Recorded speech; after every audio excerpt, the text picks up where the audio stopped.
My name is James R. Washington III. I'm actually a science educator at Museum of Science. The room you're seeing here, by the time you see this, it will no longer be up, but I wanted to show this one version of it for my fans. So in general, I took all the minerals and fossils you're seeing here, I collected them myself, and I actually align them to teach classes. I teach adults, children, homeschool groups, every group, every level, paleontology in this room. So the first thing I want to show you over here is the wall drawings, which every time I do them, they're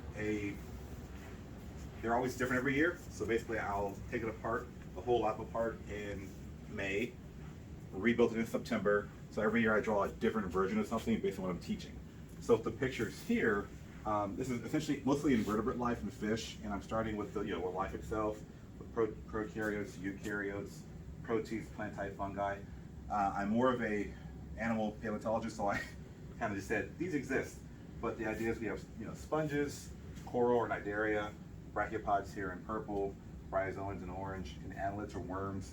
Shown here is how a burrow forms. Above that are mollusks with the cephalopods, bivalves, gastropods, and their other relatives. Behind me are the arthropods. We have crustaceans here, insecta, hexapoda, arachnids, shell cerata as a whole, showing horseshoe crabs, and above that the trilobites on one end, and the dinocarids, which are like the dinocarids, that group above that, and it's all connected in lines, are Echinodermata, which are urchins, sand dollars, those guys, and of course as far as vertebrates go, starting with fish like placoderms, sharks, and their earlier relatives, graptolites and conodonts. So these are the earlier life in a sense. From over here you see the actual vertebrate terrestrial life for the most part.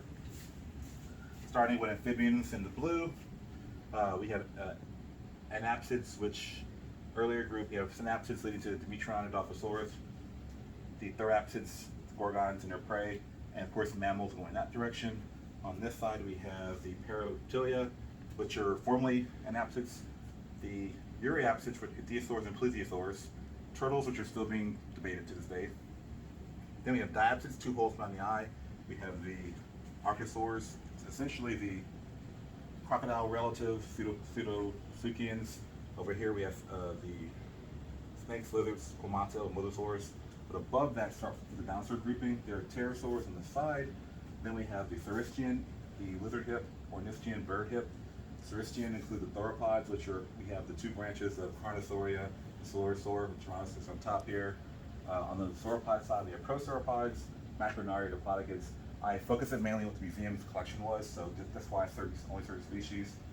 For the Ornithian or bird hip dinosaurs, we have the stegosaurs, under Thyreophora, and collosaurs, both nodosaurs and collosaurids.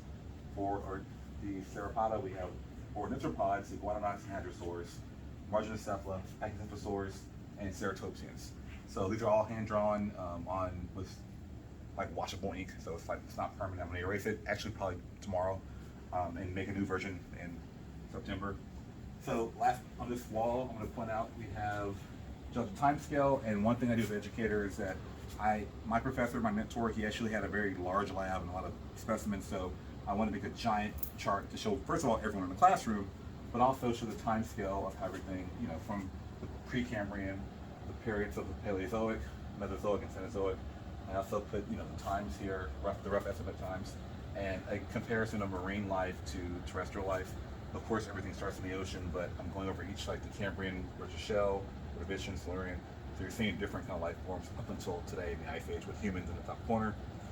Fossil-wise, I have here my plantae, which are, petrified wood, amber imprints.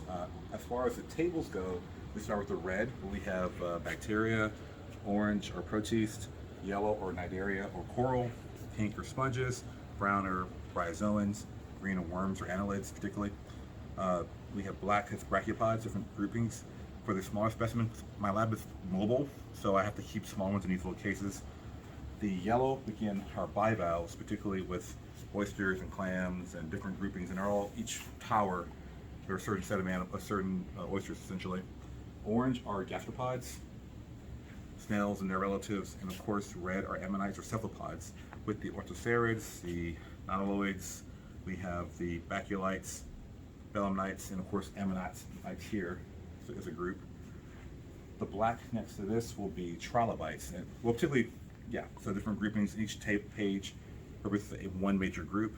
And finally, we have our last arthropods, which are very few fossils that are affordable.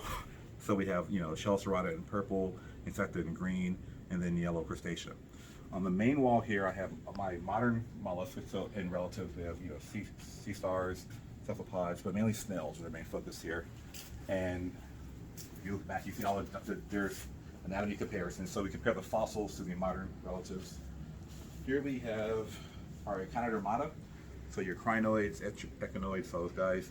Graptolites here in the blue. Pink are sharks or chondrichthyes. So there's a mixture of cast, real fossils, and matrix with teeth in them. Placoderms only have one model here. Bony fish, mainly the Nidia and a couple of modern comparisons. Amphibians in yellow. So in general, orange are reptilia. So we have a mosasaurus, marine reptiles, pretty much turtles, archosaurs, pterosaurs. Dinosaurs kind of switch in black. They're still reptiles with different branching. So I have my theropods here in this first set. Of course, Archaeopteryx model, the sauropod, long necks, stegosaurids, marginocephala, and orthopods. So the chart behind you that's connected to how this all lays out. Then red becomes synapsids. There's the Dimetrodon group right here, and the rest are all mammals. With modern and replica, we have whale bones, oreodonts, mastodonts, bison, like that. So in general, this is the space I made, and of course behind me are not the wall mounts, but the books and my references. Even though I drew it all by memory, I still have the references to double check the shape of a bone or a third name description. But this is most of my Paleo Lab, and it's going to pack up. It's a very mobile collection, so I'll be teaching here or somewhere else, who knows. But here it is. Thank you for your time.